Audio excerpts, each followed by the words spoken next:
Welcome back to the journey through real-life mysteries and chilling true stories. And if this is your first time here, be prepared, because the stories you're about to hear won't just send shivers down your spine. They'll make you wonder what might be lurking just beyond what we can see.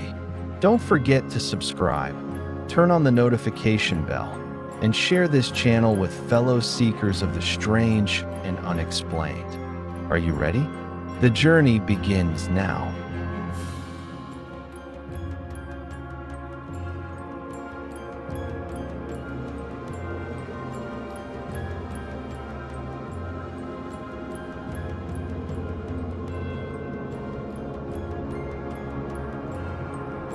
For over a century, a sealed stone tomb in a Caribbean cemetery was found repeatedly disturbed.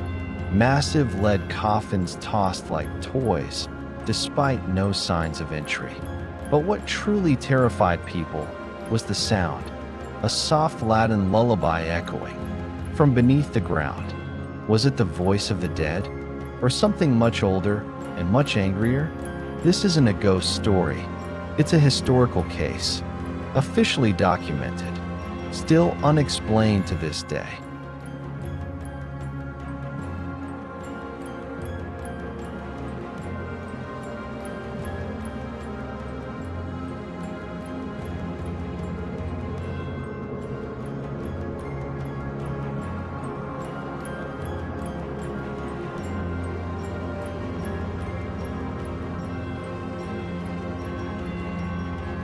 The singing from the coffin.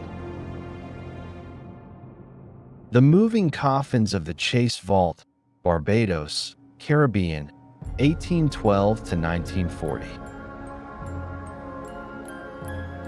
In the Christchurch Parish Cemetery, located on the idyllic Caribbean island of Barbados, lies an ancient stone vault that once belonged to the wealthy and scandal-ridden Chase family. For more than a century, this tomb was the center of a chilling series of documented supernatural events. Heavy lead coffins, weighing hundreds of kilograms, were found shifted, flipped, and smashed against one another. The sealed vault showed no sign of forced entry at times. Witnesses claimed to hear faint singing rising from underground. These events were officially recorded by the Governor of Barbados at the time, documented in British colonial archives, and remain unsolved by science to this day. The Chase family vault was constructed in 1724 at the Christchurch Parish Cemetery, a historic graveyard in southern Barbados. Initially built for a British merchant, it was later acquired by Thomas Chase, a wealthy and notoriously cruel plantation owner known for mistreating his slaves. In 1808, the first members of the Chase family were buried inside the vault. The strangeness began after the death of Dorcas Chase, a 2-year-old girl who passed away in July 1812 as she was interred in a 120 kilograms lead coffin placed on the left side of the tomb, according to tradition. The entrance was sealed with concrete. Only church officials held the keys. Less than 2 months later, her father, Thomas Chase, committed suicide. And that's when everything changed.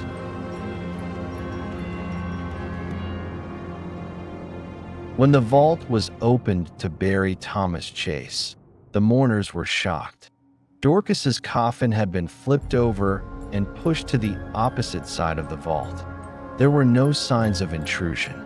The sealed entrance was untouched. No flooding, no cracks. The coffins were rearranged. Thomas was laid to rest. The vault was resealed with thick mortar. But a year later, when the tomb was reopened to bury another relative, the scene was even more disturbing. Every coffin inside, including Thomas's, had been violently shifted, some standing upright, others leaning or overturned. Dorcas's coffin once again lay upside down, this time on top of her father's. Locals began whispering of midnight knocking, and some claimed they'd heard a lullaby-like voice echoing from the earth, not soothing, but beckoning.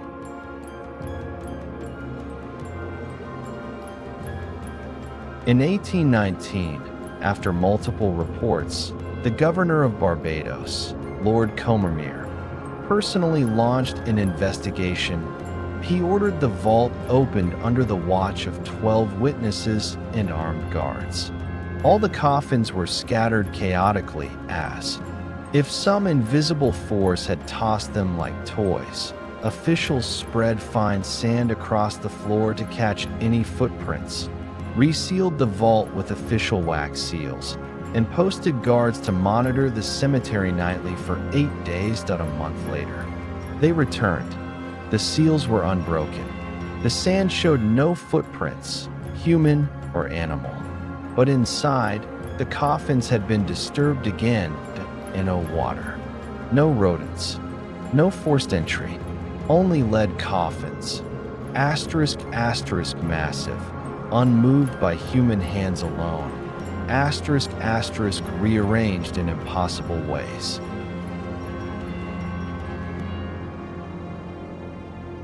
After that, locals began avoiding the Chase Vault.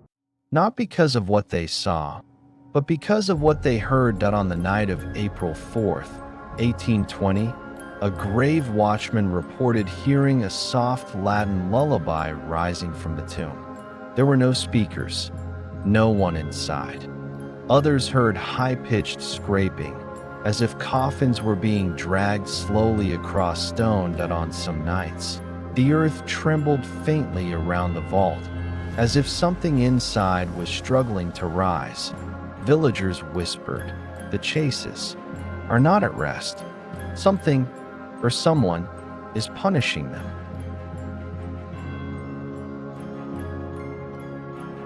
Some believed the Chase family was cursed, haunted by the spirit of a young enslaved girl who, according to legend, was tortured to death by Thomas Chase in a water cistern. Historians later suggested gas pressure from decomposing bodies might have caused the movement, but that did not explain why only the Chase Vault experienced these phenomena while neighboring tombs remained undisturbed. Other churches began refusing Chase family burials, fearing their restless souls might spread misfortune.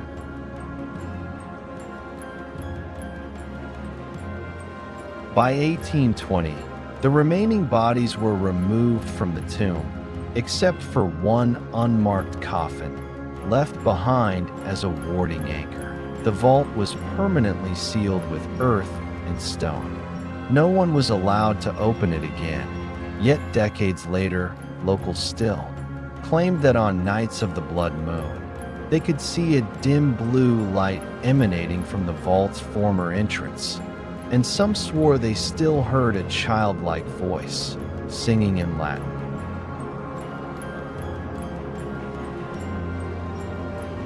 "200 years later, the Chase Vault remains a mystery.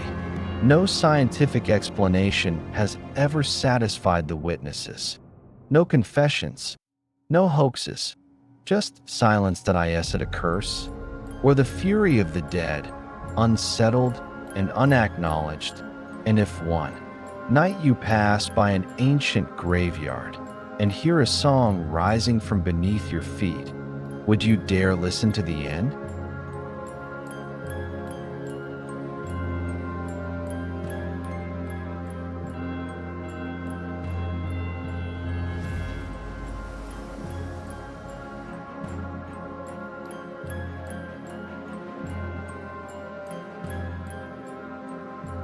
Would you dare enter a house where 8 people once died in a single night? A door sealed shut for half a century mysteriously opened on its own, revealing something shapeless waiting inside. Since that night, no one has ever dared close it again, because something is still standing behind it. A terrifying true story from India, unresolved, sealed by authorities, and whispered about to this day.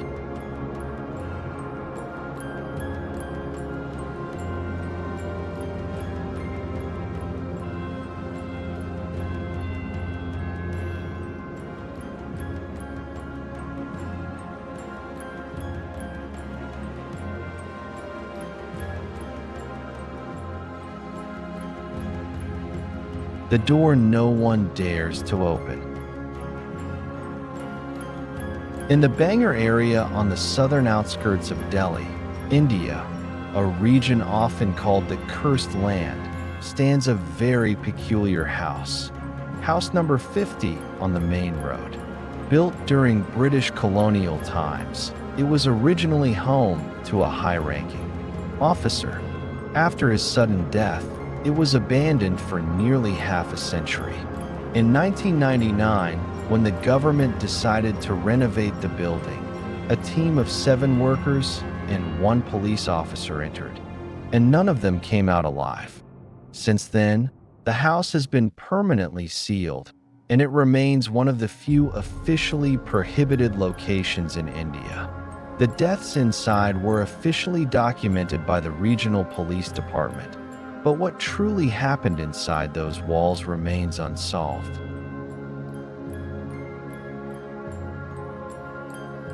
Since the 1980s, locals in Bangarh have whispered stories about a cursed house standing alone on an old highway stretch, one no one dares to approach after dark. The house, built with red colonial bricks, had lost all its windows. The roof was half-collapsed, overgrown with wild vines. Elders claimed that when standing nearby, people could hear whispering voices like wind, though strangely, no wind ever blew through that road. A few curious folks who entered the house said they felt someone speaking directly into their ear, even though no one was there. The whispers carried no real words, just distorted sounds. At times they resembled children humming lullabies. At others, like old men sobbing quietly, that a nearby tea seller once said. One night, I dozed off in my stall. When I woke, I swear, someone was standing across the street under the flickering lamp, staring straight at me without blinking. But when I stepped out, there was nothing, just a faint hiss in my ear.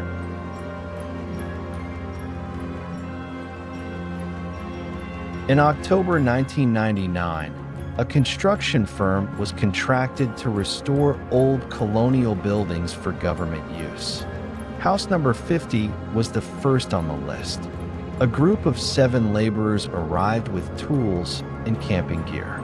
The first night passed without incident, but by the second night, nearby residents began reporting strange movements inside the house. Though there were only 7 workers, at least 5 witnesses claimed to have seen 8 distinct shadows moving around. One local said the 8th figure never moved, just stood in the corner, watching. An elderly woman living just 30 meters away said she woke at 2 a.m. to the sound of a dry, unnatural laugh coming from the house. It wasn't a man's laugh, more like a child trying to mimic laughter, but without any feeling. Cold, robotic.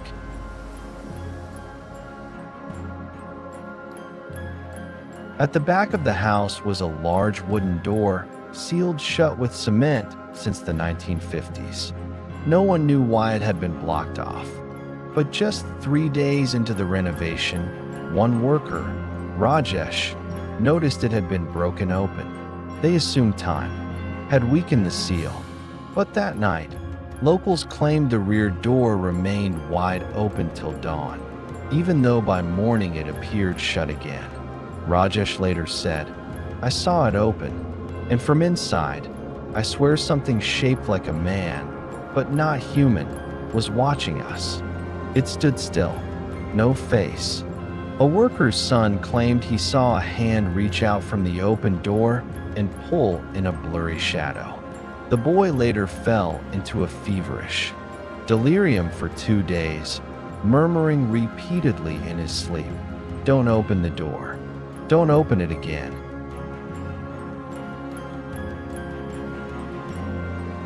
The night of October 19th, 1999, was the last time anyone entered house number 50. After losing contact with the team, local police dispatched Officer Dinesh Rawat to check in. He arrived at 12:45 a.m. and was seen entering the front door with a flashlight. He was never seen exiting. By morning, after multiple failed attempts to call him, a few neighbors and a patrol unit broke down the door. What they found sent them fleeing in horror. All 8 people, 7 laborers and Officer Dinesh, were dead. Their bodies were scattered across the ground floor, second floor, and kitchen. Every corpse had the same horrific expression, eyes wide open, mouths agape as if caught mid-scream, faces twisted in utter terror. There were no signs of struggle or injury, but one disturbing trail remained, a line of black ash stretched from the bedroom all the way to the back gate, where the heavy wooden door once again stood wide open.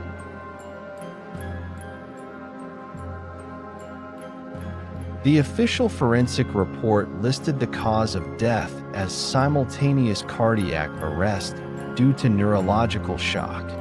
However, a leaked version of the internal report revealed something chilling. The final page had a line that was later crossed out.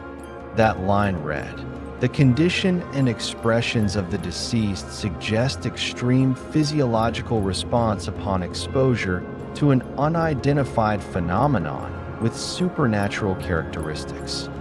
The word supernatural was crossed out and replaced with undetermined.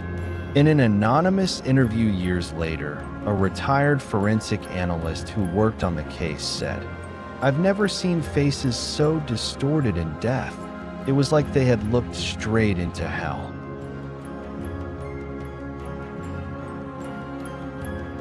After the tragedy, the government ordered house number 50 permanently sealed.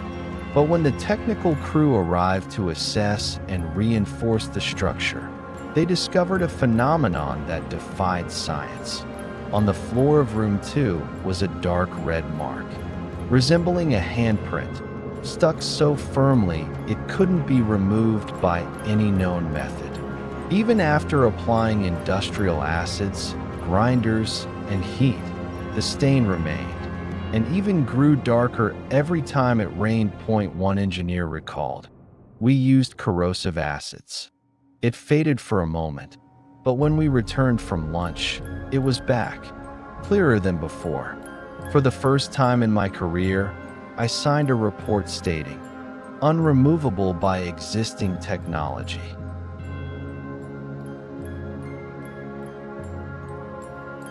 In 2013, 3 thrill-seeking youths snuck into the property to film a paranormal vlog. They brought infrared cameras and audio recorders. The footage was uploaded to YouTube and lasted only a few hours before being taken down. In the 7-minute video, the group is seen exploring dusty rooms and laughing nervously. But at minute 6, a door at the back slowly opens on its own. The camera captures a pale gray blur standing just inside. No face visible, just static-like distortion. The footage cuts to black. All 3 individuals vanished for 2 days. When they returned, none would speak about the incident. Every one of their social media accounts was deleted. One of them later moved to Canada and anonymously posted on a supernatural forum, "I saw what was behind that door. It wasn't human, and it hasn't left." The house remains sealed to this day. But one thing remains unchanged. The rear door of house number 50 has never closed again since that night. That door has never shut on its own. But why? Could it be waiting for someone foolish enough to step through again?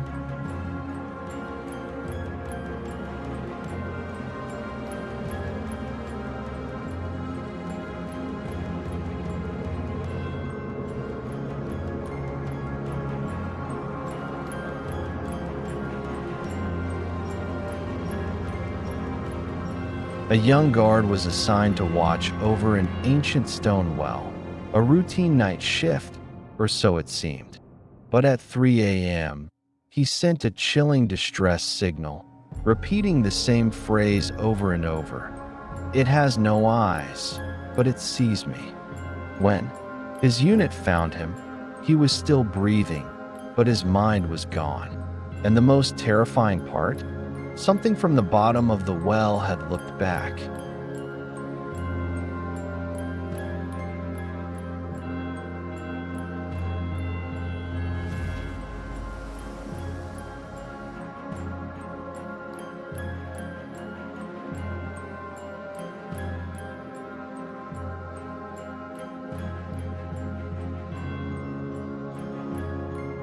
The Well with Eyes, the final watch of a soldier by the stone well, Spain. In October 2014, the Spanish military confirmed an incident involving Private Manuel Rivas during a training exercise at an abandoned base near the town of La Reina, Extremadura. The official report only noted sudden, unexplained psychiatric collapse. However, within the unit, rumors spread about a strange emergency signal. Rivas repeated a single sentence for nearly 8 minutes before falling silent. "It's watching me. It has no eyes, but it sees me." His location at the time was right beside an ancient stone well, abandoned since the Spanish Civil War. That well was ordered sealed permanently after the event.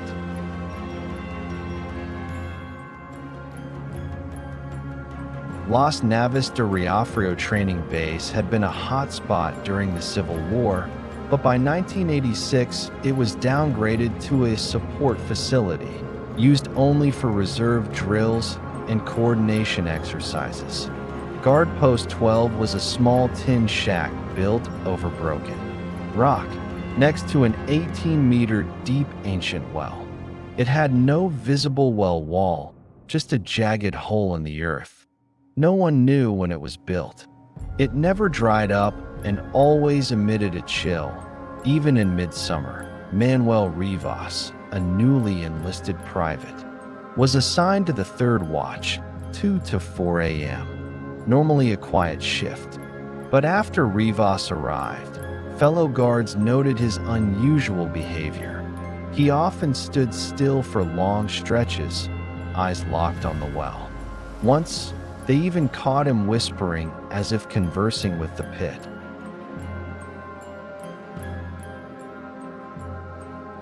On the night of October 17, 2014, at exactly 3:08 a.m., a transmission came in from Rivas.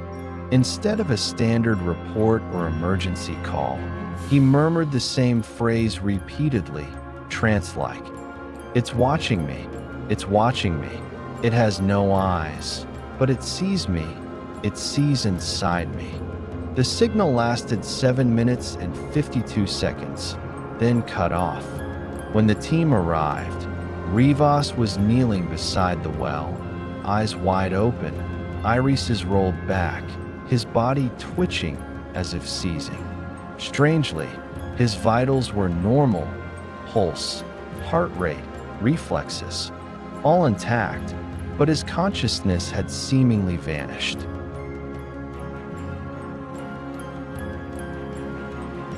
As they tried to lift him away, one soldier glanced into the well and immediately collapsed, unconscious. He later claimed, "I saw my own face, but it wasn't me. It was smiling." Others tried dropping flashlights into the pit, but the light disappeared after just 3 meters, as if swallowed. One said, "I saw something reflect back, but it wasn't water. It looked like eyes, lots of eyes." More strangely, the well emitted no scent, no mildew, no moss, no decay, not even dead animals. It had no smell, no echo, no wind, no reflection, as if it didn't exist.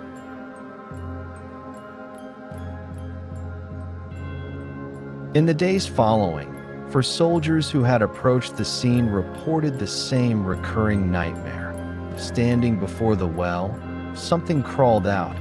Not human, not animal, just a shadow with hollow eye sockets staring at them. One soldier swore the voice came from the figure but sounded like his mother. "I see you now. You can't hide your mind anymore." The nightmares persisted for 2 weeks. One soldier requested a transfer. Another was hospitalized for acute mental breakdown. Yet when doctors asked for details, none of them could answer. They either cried or stared in silence. Private Rivas was taken to Madrid Military Hospital, still alive but completely devoid of emotion. He didn't speak, eat, or blink. He only stared straight ahead. His family was denied access. His case was marked classified under Article 16b, reserved only for incidents deemed to have potential large-scale psychological impact. That a month later, orders came to seal the well with reinforced concrete. No one was to approach or dig in. The area again. 3 officers present at the sealing refused all media inquiries. The lead technician, after retirement, only told a journalist, "I don't believe in ghosts. But that thing in the well, it knew what I was thinking."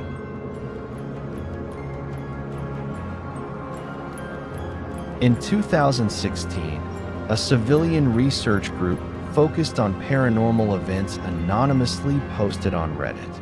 They claimed to have visited the site and lowered a small LED-equipped camera into the well. It recorded only 4.6 seconds before losing contact. In the leaked clip, a round, glossy surface resembling a cornea reflects the LED light.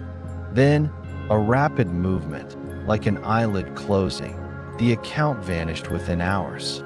Someone re-uploaded the clip, but received legal warnings from a Spanish IP.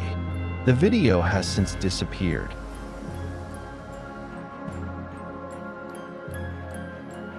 Since 2020, there have been at least 3 unofficial reports from new recruits about hearing footsteps on gravel near the sealed area. On some nights, a figure appears near the old well site, but vanishes upon approach. Some say it's Rivas. Others insist it's not human. One November night, infrared cameras caught a dark silhouette sitting beside the sealed well for 2 hours. When guards arrived, no one was there. But in the guard cabin, a radio switched on by itself and repeated a familiar phrase, "It's watching me. It's watching me. It has no eyes, but it sees me." Has the well been sealed, or is it simply blinking, waiting to open again? Would you dare look down into the well?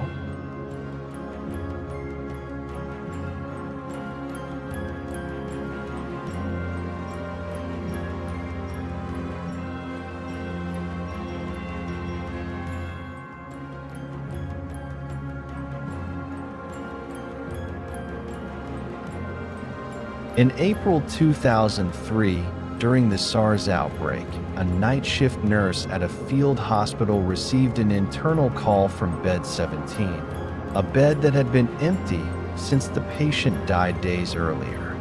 On the line, a faint woman's voice whispered, "I'm cold, my chest hurts, need medicine." The call repeated every night, followed by eerie sightings and corrupted audio files. Eventually, the entire zone was sealed off, but the phone kept ringing, night after night.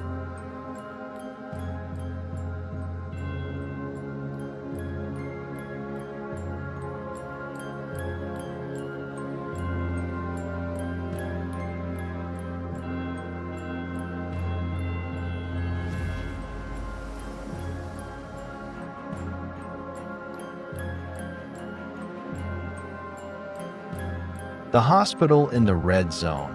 Calls from empty beds. China, 2003. At the peak of the SARS outbreak in 2003, in a hastily constructed field hospital in Guangdong Province, China, a series of eerie events unfolded. Night shift nurses began receiving internal calls from areas that had been sealed off, locations that once housed the most critical patients but had been completely vacant for days. Call logs, staff testimonies, and the permanent sealing of the zone were all part of a file later suppressed by local authorities. However, in 2021, a former intern nurse, now living in Canada, recounted her entire experience on a podcast. What she described was terrifying beyond belief. The Nanhua Field Hospital was erected in just 4 days, adjacent to an abandoned factory on the outskirts of the city. It was divided into 3 zones: yellow for mild cases, orange for suspected infections, and red for only the most critical patients. The red zone had a single guarded entry. Bed 17 had once belonged to a female patient named Wu Xuyin, age 27. She died on the night of April 19th, suffering from severe pulmonary hemorrhage. Her body was removed that same night, and the bed was thoroughly disinfected. No one occupied it afterward. However, just 2 days later, night shift nurse Lin Xiaomei received an internal call, line 2317. That was the number assigned to the wall phone beside bed 17. But no one was supposed to be inside the red zone.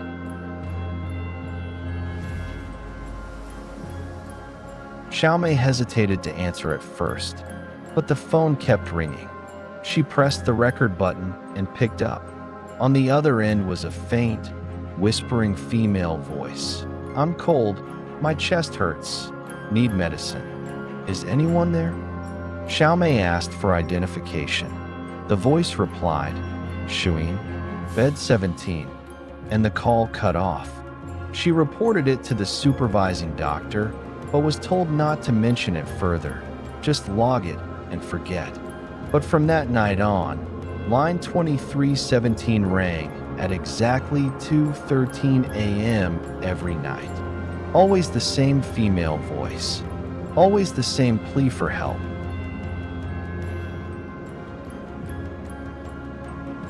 Another nurse, Sun Lihua, intrigued by the incident, secretly copied one of the recordings from the main call center onto a personal USB.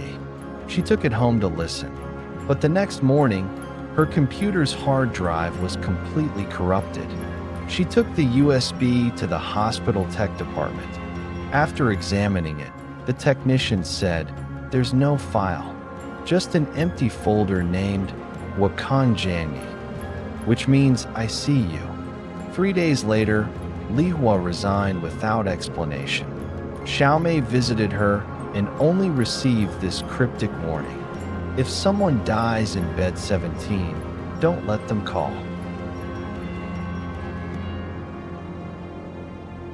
Bed 17 had undergone intense decontamination. UV sterilizers ran for 72 hours. Still, every nurse entering the red zone after midnight reported the same thing: a strange smell, like iron blood mixed with medical alcohol. One nurse even claimed, "I saw a figure standing beside the bed, long hair covering the face, but when I turned on the light, no one was there." The red zone's surveillance system began glitching. Nighttime footage often showed faint white blurs zipping across the camera. These anomalies always coincided with the ringing of line 2317. The chief night doctor, Dr. Zhang Jiexing, the same man who had insisted on ignoring the calls, one night answered the phone himself. Afterward, he developed severe insomnia and was often found sitting alone at the nurse station, staring. at the internal phone for hours without dialing that he confided in Xiaomei. I dreamed I was standing at the entrance of the red zone. The girl sat on the bed, but she wasn't alive. She had no face, just two pale hands, and the phone kept ringing.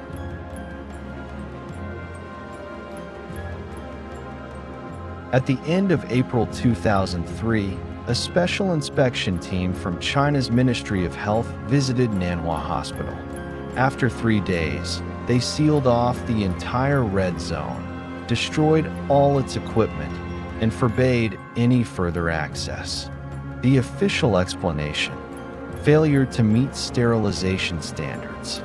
However, an intern doctor secretly filmed part of the inspection. The footage showed officials removing a reel-to-reel audio tape and placing it in a sealed envelope. That clip was deleted from hospital servers, but it circulated privately under the nickname "The Final Call from Bed 17."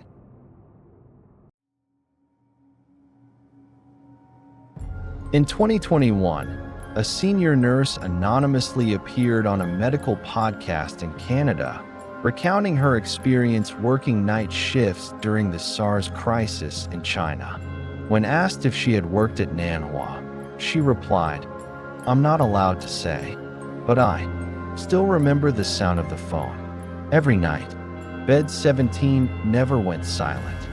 At the end of the episode, the podcast played a short clip, only a few seconds long. A woman's voice, barely audible, whispered, "Anyone there? I need medicine. I'm cold, please." Would you pick up the phone if you knew the voice came from a bed where no one has been alive for days?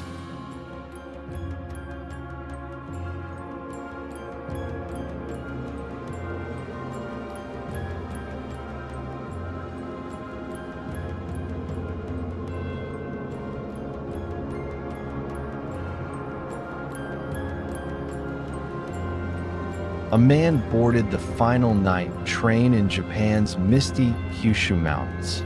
Security footage shows him entering car 2, but he never stepped off. No body, no trace, just one eerie clip. A passenger wearing his exact clothes, but with no face. Since then, car 2 is always cleaned last. And sometimes, late at night, footsteps echo in an empty car.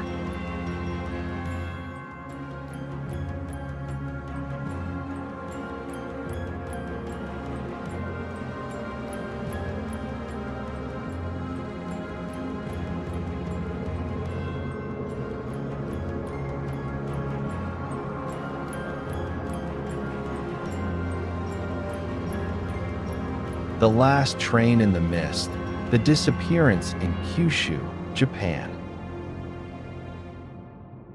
In November 2007, in Kumamoto Prefecture on Japan's Kyushu Island, a man named Saito Koji, age 38, was confirmed to have boarded the final night train departing Aso Station. Security cameras clearly recorded him stepping into car 2 at 11:07 p.m. After that, Koji was never seen again. No footage captured him disembarking at any subsequent station.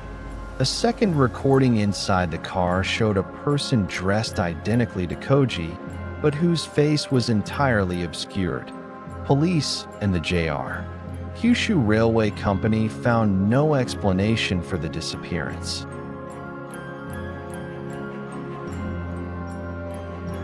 Aso Station sits quietly at the base of Mount Aso, one of Japan's largest active volcanoes. The area is remote, blanketed by thick fog for most of the year. The final train of the day departs at 11:05 p.m. and rarely carries more than a couple of passengers. On the night of November 14, 2007, Koji, a salesman, arrived after visiting his parents in the nearby mountains. Footage showed him buying a ticket, bowing politely to the station staff, and stepping into car 2. Another passenger, identity unknown, was already on board. Koji chose a window seat. 3 minutes later, the train departed, vanishing into the mist.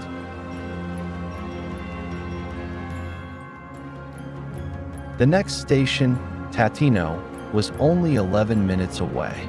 But when the train arrived, no one exited from car 2. Ticket inspectors later confirmed that no one had been sitting in the seat registered in the system. The other passenger was also never seen at any of the stations that followed at the final stop. The conductor reported. Car 2 was completely empty. Authorities launched an investigation. Footage from along the train's route was reviewed. Koji never appeared again after leaving Aso station.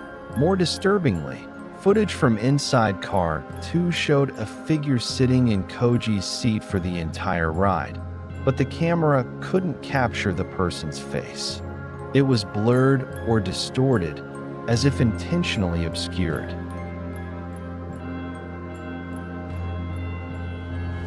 Image analysis experts from the University of Tokyo were brought in.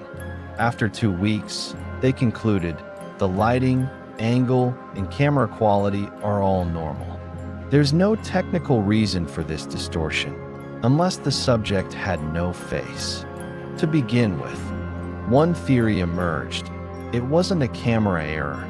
The figure simply didn't reflect a face. From the build, jacket, and posture, the figure matched Koji exactly. But without a face, no positive identification could be made. Police declared him missing. His family later revealed Koji had recently mentioned a strange dream about a train that never stops.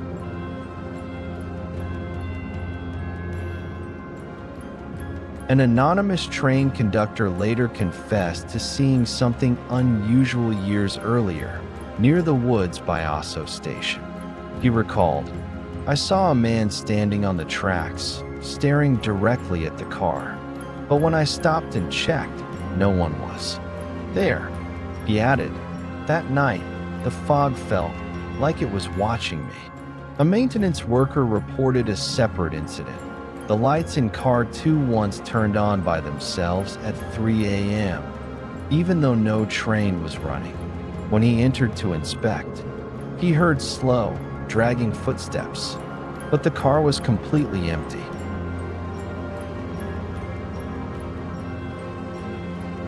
A leaked video clip, never officially released, surfaced in 2012. It showed Koji seated by the window, as seen from an external platform camera. But his window, unlike all others, showed no reflection of him. The seat across from him had a clear reflection. Koji's seat showed only darkness. That a Japanese spiritual researcher commented. That train may have crossed into a place outside our world. Some people, for reasons we don't understand, are pulled out of reality, and mirrors, cameras, or light can no longer register them.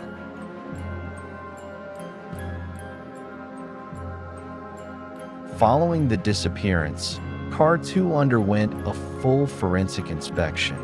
Nothing unusual was found, except under Koji's seat, where a faint dark purple stain was discovered. It resembled a mix of condensation and chemical residue. The sample was sent to Japan's national laboratory, but results showed no match with any known organic or inorganic substances. Several technicians refused to continue working with the sample after all of them had the same dream, sitting alone on a train. Car, thick fog pressing against the windows, and the unmistakable feeling of someone watching them from behind. Koji's family kept the train ticket he used that night, the torn edge still intact. But the serial number didn't match any ticket sold that day. It resembled an internal use code, not part of JR Kyushu's public system. A longtime staff member from Aso Station, just before retirement, said this: "The elders used to warn us. If the fog is too thick and you board the last train at night, don't sit near the windows.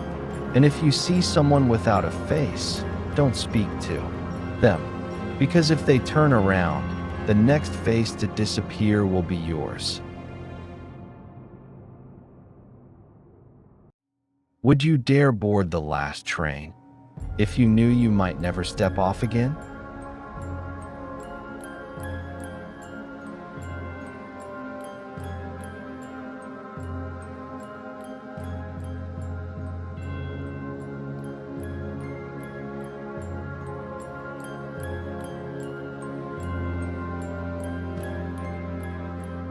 A Texas family fled their home forever after a kitchen camera captured a faceless child crawling out of the cabinet at 3 a.m. But that was only the beginning. A device named Jacob_inside kept connecting to their home Wi-Fi, even after the router was unplugged. And then came the final message: "I can still see you. Would you dare open your kitchen cabinet if something not human was living inside?"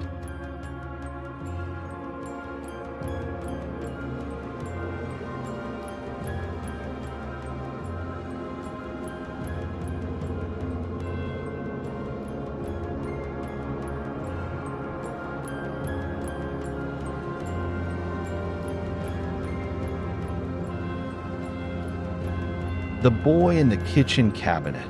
A Texas family moved out after the call from the network.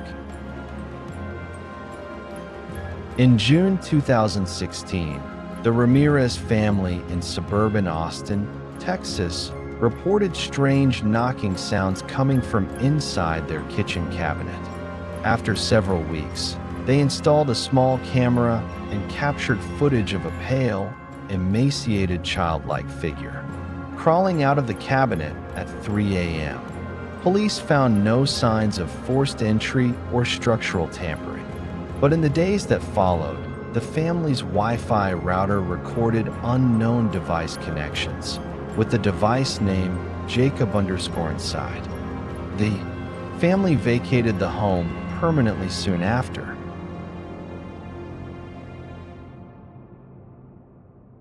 The Ramirez family, Miguel, Teresa, and their 8-year-old daughter Sophia, moved into a modest 1970s-style 3-bedroom house in the Austin suburbs in early 2016.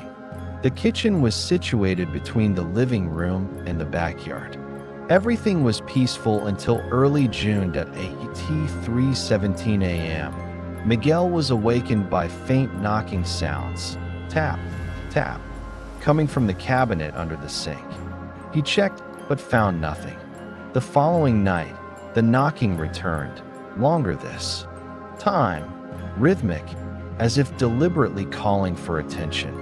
Miguel started placing his phone nearby to record audio during the night.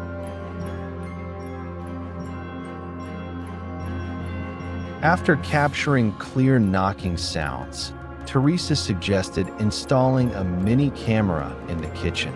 On the night of June 12th, they recorded a chilling scene.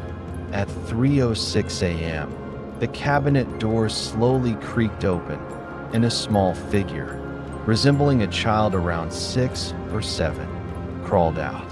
Its skin was pale, hair sparse, and most disturbingly, it had no eyes. Only 2 deep, dark sockets. The child crawled a few steps, stared directly at the camera, and then retreated back into the cabinet. Police were called the next morning, but upon inspection, there were no signs of tampering or hidden space, only a 30 cm wide technical gap behind the wall.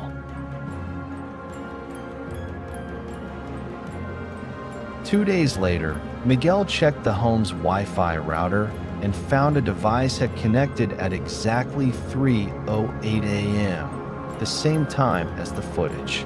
The device name read Jacob_inside. He changed the password, but the next morning, another device appeared. Jacob_waiting that he called the ISP who confirmed the signal originated from inside the house. No other nearby network could explain it. Teresa demanded the internet be disconnected. But a week later, while typing on an offline laptop, Microsoft, Word began autofilling a message. "I can still see you." Sophia began describing recurring dreams. "I see a little boy in the kitchen cabinet. He has no eyes, but he knows my name." When pressed for details, she added, "He said he was here before me, that the cabinet is his home." One night, Teresa heard Sophia whispering in the kitchen after midnight. When she approached, Sophia turned around and asked, "Mommy, if I put my soul into the Wi-Fi, will I be near you forever?" Teresa was horrified. The next day, they sent Sophia to stay with her aunt. Miguel searched the property records and found the house once belonged to a solitary man named Gerald B. Knight, who died in 1998. Years prior, he had adopted a boy of unknown origin named Jacob, who never enrolled in school or appeared on any birth certificate. In 1995, neighbors called police after hearing screaming from the basement, but the investigation yielded no results. Gerald died of a stroke inside the house, but Jacob was never found. The adoption file was missing pages.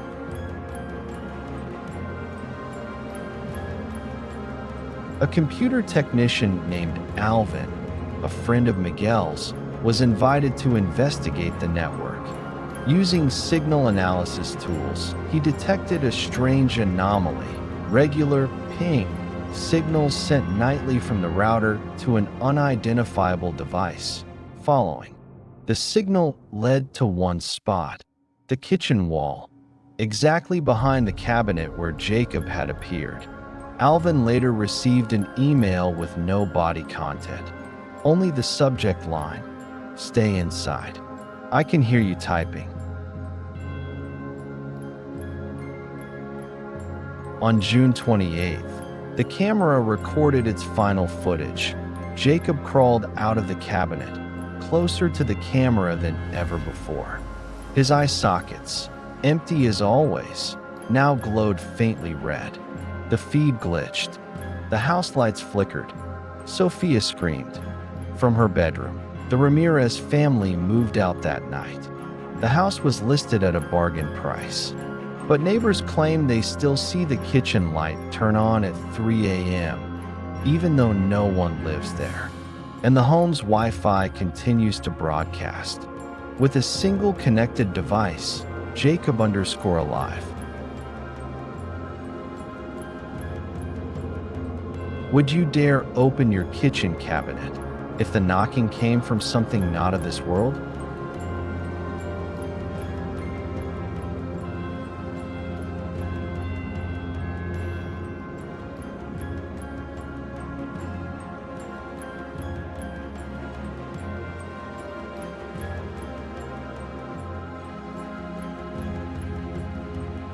If a voice started whispering from inside your own head, would you dare listen?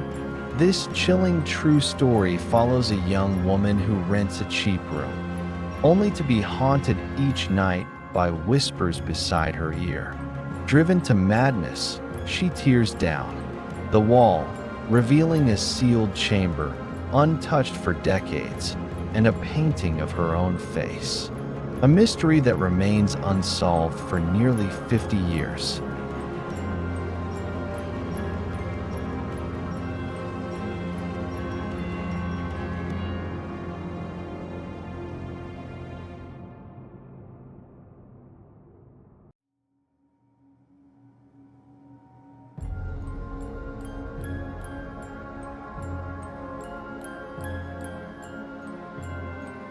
The Whisperer Beyond the Wall, The Haunting at Mackenzie Lodge, UK, 1975.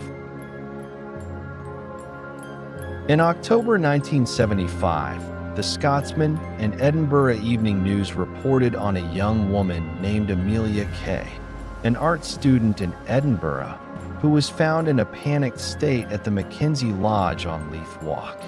After weeks of hearing whispers in the night inside her room, Amelia tore down the walls and uncovered a completely sealed-off chamber, inside which hung an oil portrait of her own face.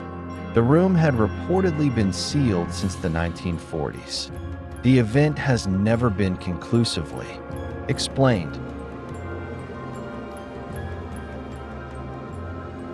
In September 1975, 21-year-old Amelia Kay, a second-year fine arts student, moved into room 6A of Mackenzie Lodge, a creaky Victorian boarding house on Leith Walk. On a tight budget, it was her only real option as a single student new to Edinburgh. The room was small, the paint peeling, walls thin, and the heating barely functional. But Amelia was content. It had morning sunlight and a window overlooking a quiet street. The landlady, 78-year-old Euphemia Mackenzie, lived downstairs and only appeared when collecting rent. Everything seemed normal until a few nights in, when Amelia realized she would wake up every night around 2:30 a.m. to the sound of a whisper, seemingly right beside her ear. At first, Amelia thought she was dreaming, but the whispers became clearer. A man's voice, soft and steady, murmuring incomplete phrases. "I've already seen it. Shouldn't leave. Not yet." The strange part was that the voice didn't echo from the walls or ceiling. It seemed to originate inside her skull. When she turned the lights on, it vanished. When she turned them off, it returned within minutes. She tried to record it using a tape recorder, but it captured only silence. She asked her neighbors, yet room 6B, the adjacent unit, was vacant. Mrs. Mackenzie remarked, "That room hasn't been let for decades. It's sealed." Amelia began noticing a fine crack running along the wall at her bed's headboard. During sleepless nights, she felt cold air seeping through the gap, though there were no vents. One night, she knocked lightly against the wall, and the whispering stopped immediately. Then came a knock in return. The next morning, while cleaning, she discovered a small scrap of paper wedged into the wall crack. Written in faint pencil, "You haven't figured out who you are yet." She told Mrs. Mackenzie, who waved her off, "Don't let your imagination ruin a room someone else once lived in peacefully."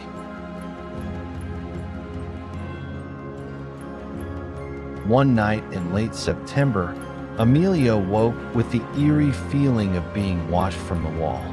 For the first time, the whispering wasn't just a sound, it was a presence. She stared at the wall for nearly 30 minutes.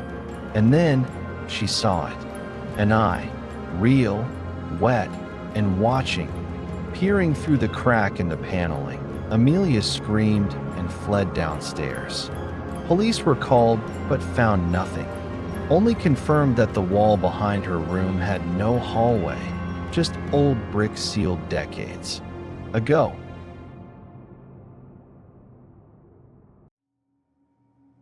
Desperate, Amelia borrowed a crowbar from a nearby work site.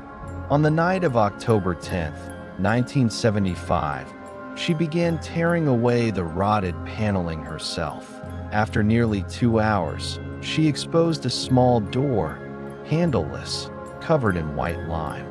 Forcing it open, she discovered a sealed chamber roughly 8 square meters wide, dust thick in the air, warped wooden floors, and on the far wall, an oil portrait of a young woman. Same hair, same eyes, same face as Amelia, scrawled on the wall in charcoal. "She will return, as always."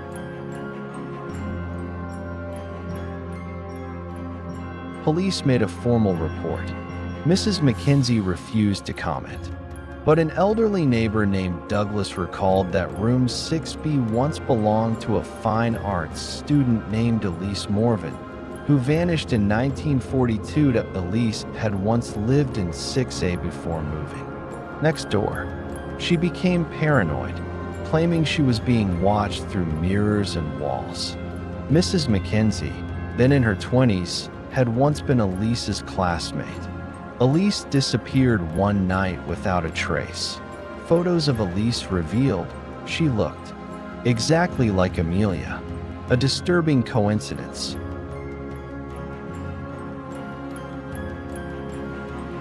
Amelia left Mackenzie Lodge, but even in her dormitory, in dead silence, she still heard the same whisper in her left ear. "I've seen it.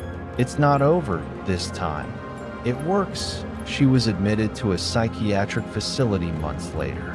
In a final sketchbook, she drew a room with 3 layers of walls, a door with no handle, and her own face staring from a painting. Mackenzie Lodge was abandoned in 1976 and demolished in 1983. But locals still say, at night, you could hear faint giggling and tapping behind the walls, like someone still waiting to be found again. Would you dare listen if a voice began whispering from inside your own head? The story ends here, but the mystery still lingers somewhere out there, hiding in the dark. Thank you for listening all the way to the end. If you felt a chill down your spine, don't forget to subscribe, turn on the bell, and share this story. We'll meet again in the next night with another mystery. Good night.